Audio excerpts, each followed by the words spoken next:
Welcome to No Markz Allowed. This is the show that covers sports, sneakers, and culture. Hope you had a very Merry Christmas and a Happy New Year coming up. But we gotta talk about LeBron James because the media has been telling us lies all through this year about LeBron James, how he defied father time. He's doing what no one else has been doing in the history of the NBA at age 38.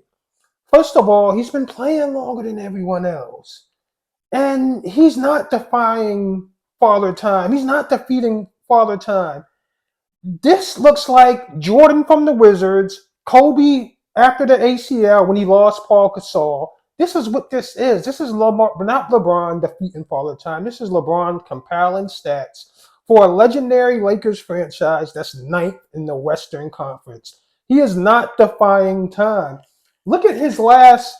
Look at these last what I'm going to give you the last six games. 33 points, 23, 25, 25, 40, 16 on Christmas against the the Lakers' arch rivals, the Celtics. This is Michael Jordan with the Wizards. And me and my friend Dez, we had this conversation in March. We just want LeBron to leave.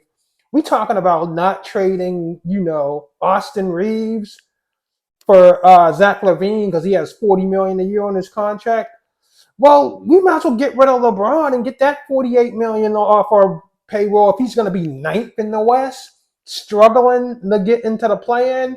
And this squad we have with D'Angelo Russell, Austin Reeves, Anthony Davis, Rui Hachimura, you know what I'm saying?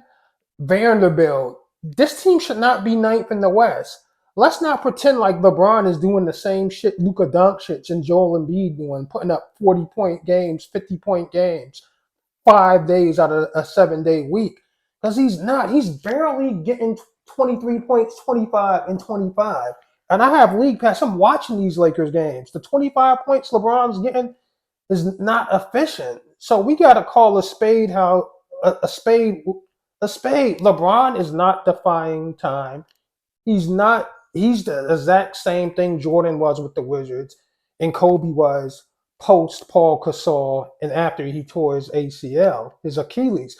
Kobe, remember, he had 60 points his last game in the league against Utah. So you can put up big numbers at the end of your career. This is nothing new that we've seen. LeBron is older than everybody else, but he's also at the end of his career. So, like I said, his last six games, 33 points, 23 points, 25, 25, 40, and then a measly 16 on Christmas Day. And the thing is, he's not carrying the ball up the court. He's not being a facilitator like he did in Miami. So he did take a step back due to age. And he's always missing a game here, there because of age. And the Lakers need a third star. I don't know why you're holding on to Austin Reeves, who had 11 points on Christmas. So we love to talk about Austin Reeves when the Lakers are winning games. We love to talk about Austin Reeves. We toot his horn like toot toot toot. But when we're losing, we act like Austin Reeves didn't exist. We act like LeBron didn't exist. Shannon Sharp just said, I'm concerned about LeBron James. No, not LeBron James. He said, I'm concerned about Lakers. You should be concerned about LeBron James. We need a third star. I don't look at LeBron James stats when they win, Austin Reeves stats when they win. I look at Austin Reeves stats when we lose, LeBron's stats when we lose, because that can tell you where the player is at. Anybody can have great games when they're winning. But Anthony Davis had 40 points in the loss. He's giving you his all. So we got to talk about LeBron when he don't show up every game, just like we do Anthony Davis. Now another athlete that the media lied to us about all year was Russell Wilson, saying that he was a top five quarterback once the Broncos went on a 5-game winning streak. Here's the stats during that 5-game win streak: 134 yards, 259 yards, 193 yards, 114 yards, and 194 yards. In those 5 games that the Denver Broncos went on that winning streak, Russell Wilson played like a serviceable backup quarterback. 259 yards is pedestrian in today's NFL. Flacco, who hasn't even been on the field for the whole season, just put up 368 yards and 3 touchdowns, over 300 yards and multiple touchdowns 2 weeks in a row.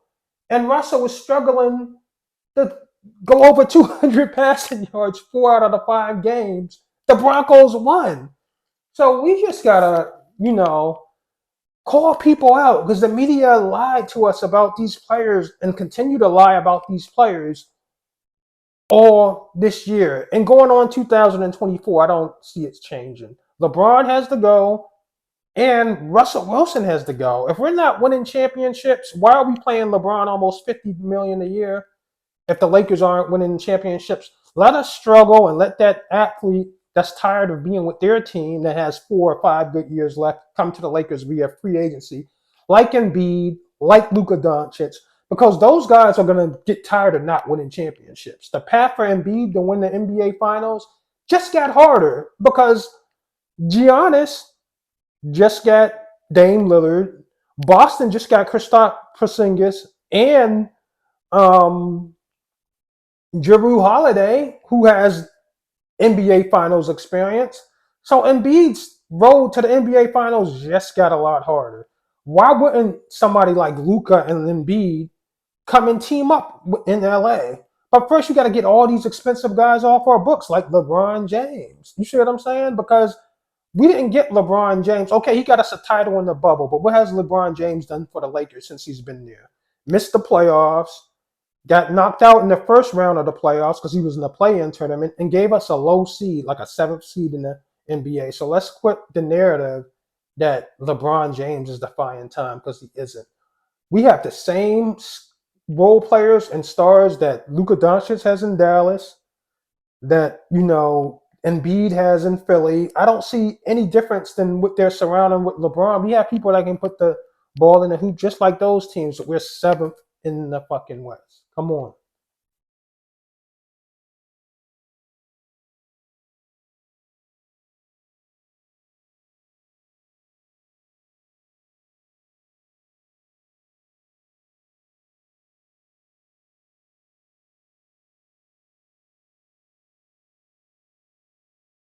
Now let's talk about the Ravens. They look dominant against the 49ers. And Brock Purdy, I mean, he had a reality check.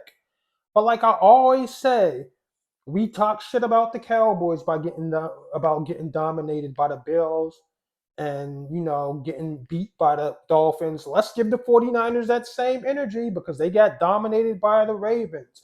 And both of these teams play physical, but when you're in football, it's hard to keep up that physical style of play and dominate week after week because the body gets sore, the brain gets drained.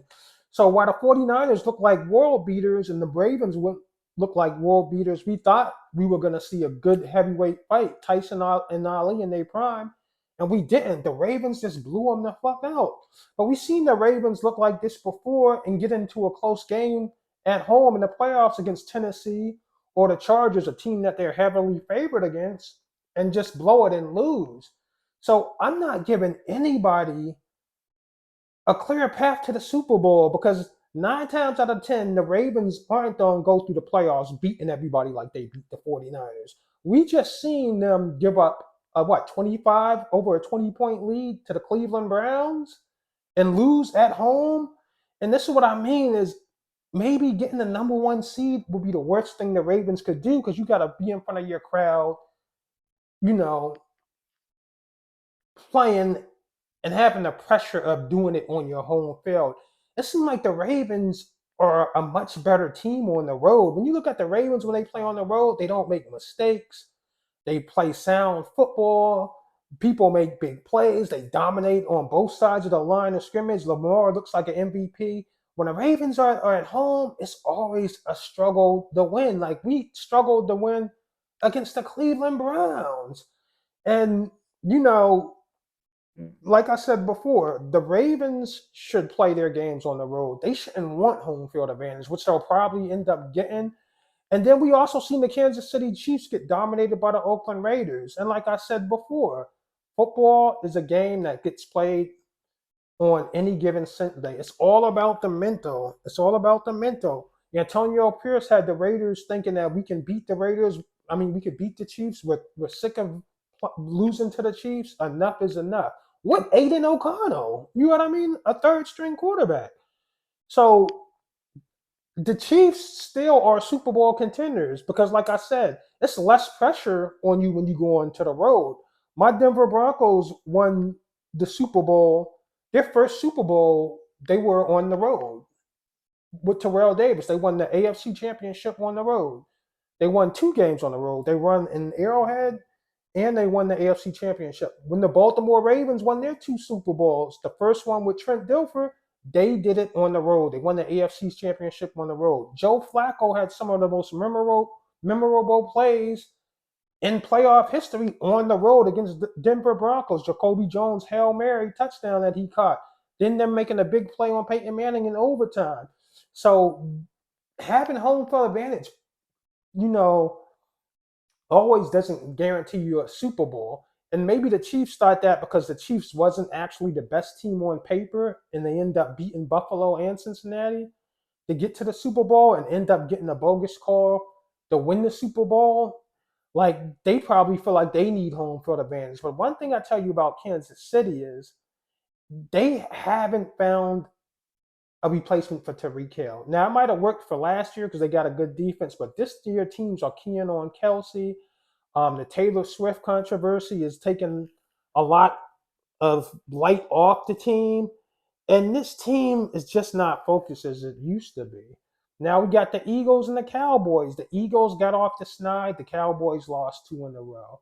And like I said before, maybe it's better for the Cowboys to go on the road and not play in front of Jerry's World. But I feel like Miami proved a lot of people wrong. They were saying they are a finesse team. No, they're not. The Dolphins have the squad and the personnel to win the Super Bowl. First of all, you got a running back. You got 2 running backs that can take it the distance. You got a quarterback, a receiver that can make huge plays. You got another number 2 receiver that can get open and run past people. And you got a left-handed quarterback. If he's healthy and he gets time, Tua can put up big numbers. And on defense, you got 2 players that you need. You don't need a absolute dominant defense to win the Super Bowl. You just need players on each side of the ball that can make plays. And they got that in Jalen Ramsey, and they got a pass rusher in Bradley Chubb. Bradley Chubb only doesn't need to get 4 sacks a game. He just needs to get that sack when it really matters or get pressures when it really matters during the fourth quarter.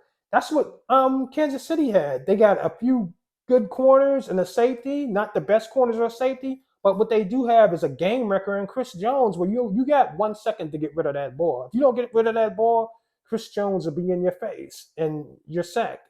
And that's all you need. So Miami got what it takes to make a playoff run. The AFC is wide open. Don't let Baltimore's blowout win of the 49ers fool you. Don't let the 49ers blowout loss fool you that these teams are done because they're not. Regular season, it's like ebbs and flows, ebbs and flows. But I would tell you this the NFL can have a Cinderella story or some major drama because this team is a Super Bowl contender and no one's saying anything about them. And this quarterback that everyone's overlooking right now has already won Super Bowl win.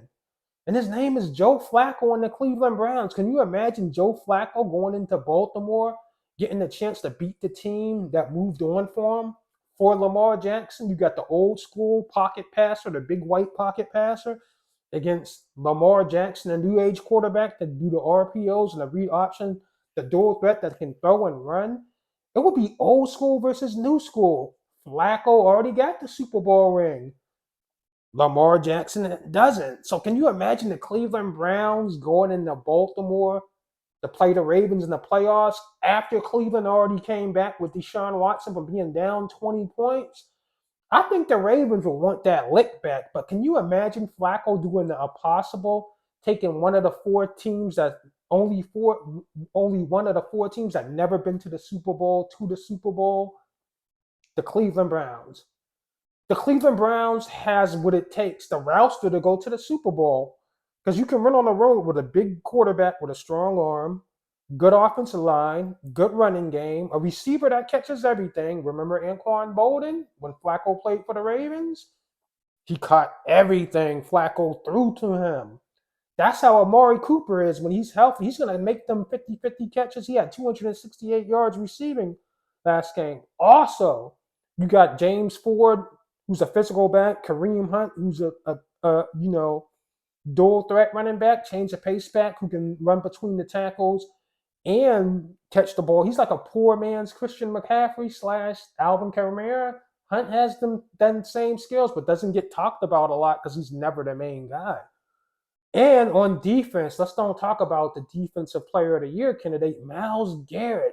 And look at their record. They're 10-5. I don't know where the standings lay, but Baltimore is 10-3. If the Ravens lose out, which is probably be hard for them to do, can the Browns steal that division and possibly get home field advantage? I don't know how the standings is.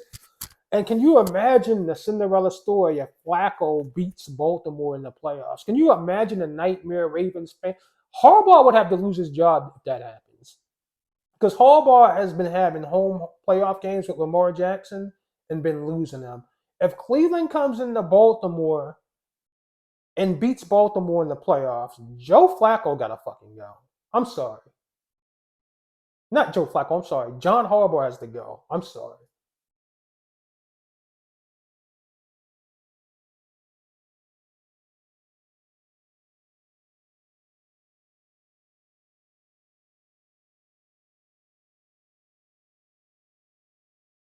So the Denver Broncos decided to bench Russell Wilson for the final two games of the season, and I think it's the right thing to do. I mean, Russell was getting paid $250 million after having, you know, another 100 something million left on his deal when the Broncos traded for him. And I know that I'm a Broncos fan, so we have Russ for 2 more years under contract and Peyton, the general manager rushed to give him another 5-year extension. Now, some people were saying giving Russell Wilson another 250 million was part of the deal that he made with management for him to come to the Denver Broncos. And so that's what happened. But the first year, we already seen Russell Wilson has digressed. He had an identity crisis. He thought he was Tom Brady and Peyton Manning. He wanted to forget about being Josh Allen, Lamar Jackson, and Jalen Hurts. That's the quarterback that won him a lot of games, won him a Super Bowl in Seattle. But he always said he wanted to transition from a pocket passer. But Russell Wilson never was one of those guys that took a lot of hits like Jalen Hurts or Lamar Jackson or Michael Vick. He was always able to get out of bounds. So Russell started trying to be a pocket passer like Peyton Manning and Tom Brady, and it just didn't work out. Like he was getting sacked, holding on to the ball too long. He had the worst season of his career. You fast forward back to this year, and it's the same thing. Russ has digressed into a game manager, struggling to pass over 200 yards. And when we were winning um, our games after the Miami blowout, the 5-game win streak, it was because we got rid of people on defense. We got rid of people that didn't want to play. Our defense and Cortland Sutton making acrobatic catches was the reason we won 5 games in a row. And you can say, well, Russ didn't turn the ball over. Well, we could have won those 5 games with Jared Stidham. I mean, it wasn't Russell Wilson. All he did was just throwing up shit to Cortland Sutton making acrobatic catches. So, and Russell Wilson, after he got away, I mean, Seattle, he never got along with the teammates in Seattle. And I feel like part of the reason is Russell Wilson is a street nigga's nightmare, yo. He is every street nigga's nightmare. You got the thorough nigga like Future that everybody loves, the streets love. Got the bad bitch Sierra as his baby mom. Sipping syrup, smokes the best weed, got the flyest cars. And you let a square like Russell Wilson take your baby mama. And Future is a rock star. He can have menages with the double dose twins and they would pay him. So when it comes to custody, Sierra's getting custody. So now you got Russell Wilson taking pictures with your bitch and your kids. That's a street nigga's nightmare. Then you got You got beast mode. You know what I'm saying? Beast mode said Russell Wilson called him from a block number. The square nigga does not do that to the street nigga. You don't call the street nigga from the block number. The street nigga, Marshawn Lynch, beast mode, calls the square nigga from the block number.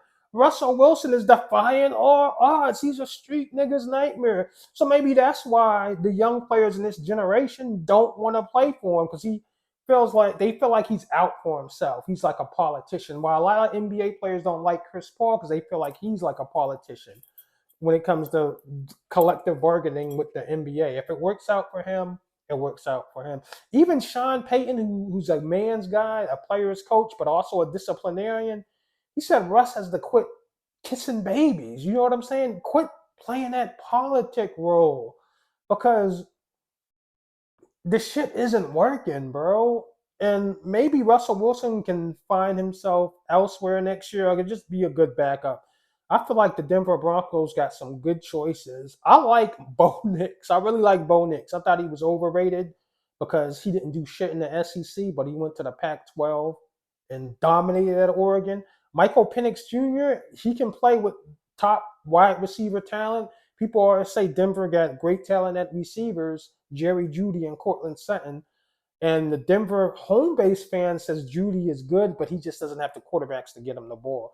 But after seeing Sutton this season, you might want to get rid of Jerry Jeudy and find somebody else in the draft, or get a second receiver in free agency and keep Sutton. But you gotta draft Russell Wilson's replacement. Michael Penix Jr., you probably won't get Caleb Williams. He might go to the Patriots. But you got Caleb Williams, Drake May, Michael Penix Jr., Bo Nix, and potentially Shadur Sanders. You got some good quarterbacks that's coming out. Shadur Sanders might stay in Colorado, but I feel like you definitely can get a replacement for Russell Wilson. This is the best quarterback draft class we had in a while. And like Colin Cowherd say, it's been quarterback classes like this before, but only probably 2 or 3 will work out.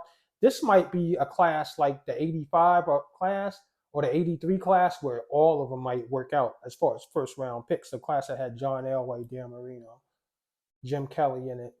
But yeah, just imagine. I feel like Russell Wilson, as an athlete, you know how the athletes are in tune with hip hop music. It seems like Russell Wilson has to be the street nigga's nightmare. So I watched a Laker podcast called Laker Nation, and I mean, they have to talk about content that goes beyond the Lakers' regular season. And they always talk about the trade deadline and the Lakers looking for a third star. And first it was Trey Young. Those rumors cooled down. Then it was Zach LaVine, because Zach LaVine said that he wanted to come to LA.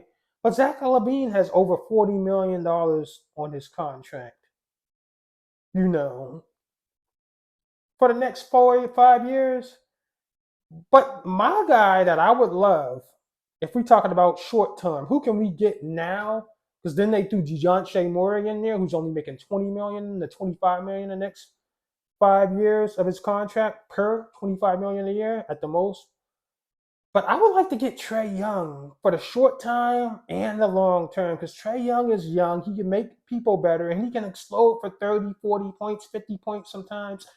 You can have him and Anthony Davis be the future of that team. And if someone wants Austin Reeves in a package deal for Trey Young, you got to fucking do it. Remember, Trey Young was one series from going to the finals with the team he had until they got DeAndre Murray. And that's what's messing up the Hawks, because DeAndre Murray is a natural point guard. Trey Young is a natural point guard. And yeah, they'll go on 7-game winning streaks because it's a whole bunch of bad teams in the NBA. I think it's 32 teams in the NBA. Only 8 make it to the real playoffs. We got play-in tournaments, but only 8 from each conference makes it from the playoffs.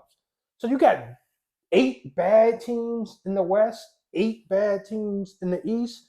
So teams are going to go on 8 to 10-game win streaks because there's so many bad teams in the NBA. Look at Memphis. Memphis is 4-0 since Ja Morant came back. You know what I mean? That's how bad the NBA is with their worst teams. But yeah, I feel like Trey Young would be ideal for us. Now, I was talking to my friend yesterday, and I was like, the Lakers always get the big stars who never won a championship that got 4 to 5 good years left in them. Look at LeBron. Look at Shaq. Look at Kobe. Look at Paul Gasol. When Paul Gasol came for those years with Kobe, and Ron Artest came with Kobe to win those 2 finals. Or I don't know. Did Ron Artest get both? No, I think Ron Artest might have got 2 finals with Kobe. I have to check because I remember when they lost to Boston. Ron Artest said, "Bring me here. I'm tough." But I think I may stand corrected. I think Kobe won the title with Paul Gasol against Orlando without Ron Artest, and I think Ron Artest came for the second title, the back-to-back, when they beat Boston, their arch rival, which I love that finals because Boston is our arch rival. Maybe I stand corrected, but Paul Gasol only had 5 good years left in him. So I mean, look at Joel Embiid. Joel Embiid, like I said before, his path to the NBA Finals got a lot harder. He has played with Jimmy Butler, Ben Simmons, James Harden, Tyrese Maxey, and he still might not get out the East. He's going to be a regular season warrior. He's going to be the ultimate warrior in the regular season because the team is good. He's great. He's an MVP candidate. But can his team win 3 playoff series to get to the finals with the stacked Eastern Conference? We don't know that. So he might be a candidate to come to Lakers. He'll probably have 5 to 7 good years left in him because the way the NBA plays. Then you got Luka the Don. Mark Cuban tried his best and overpaid for Kyrie to stay, knowing Kyrie didn't want to stay. Picked up Kyrie's option. Kyrie is in and out the lineup with injuries. And when he's there, he's not the same Kyrie Irving because Luka needs the ball in his hand and he needs to score 35 to 40 points a game for Dallas to win.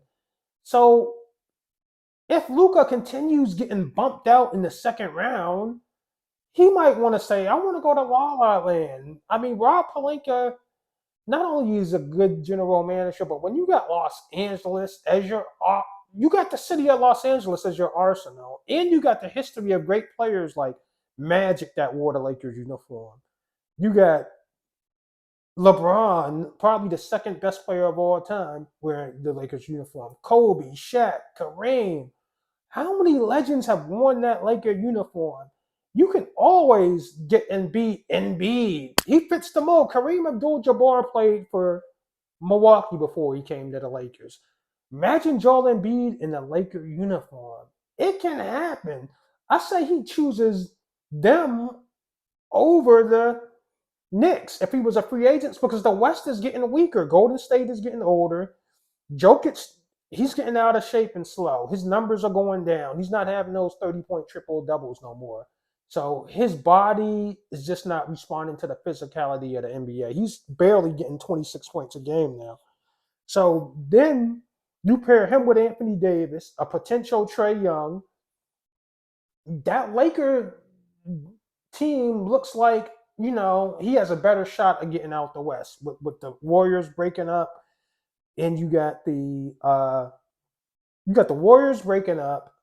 You also got a young Portland team that's not good. Phoenix, they can't cover a cough. They have a big three, but they can't stop anybody. Dallas, Luka might even join you. Dallas is just Dallas, and the LA Clippers are going to clip. So that Western Conference might be the easiest way for Embiid to get to the NBA Finals. So who do you think has the clearest path to becoming a Lakers superstar that's on another team right now? Joel Embiid, Luka Doncic, or Trae Young?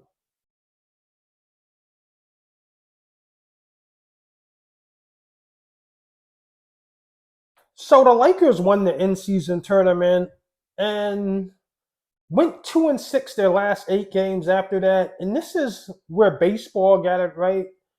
They made the MLB All-Star Game decide home field advantage in baseball.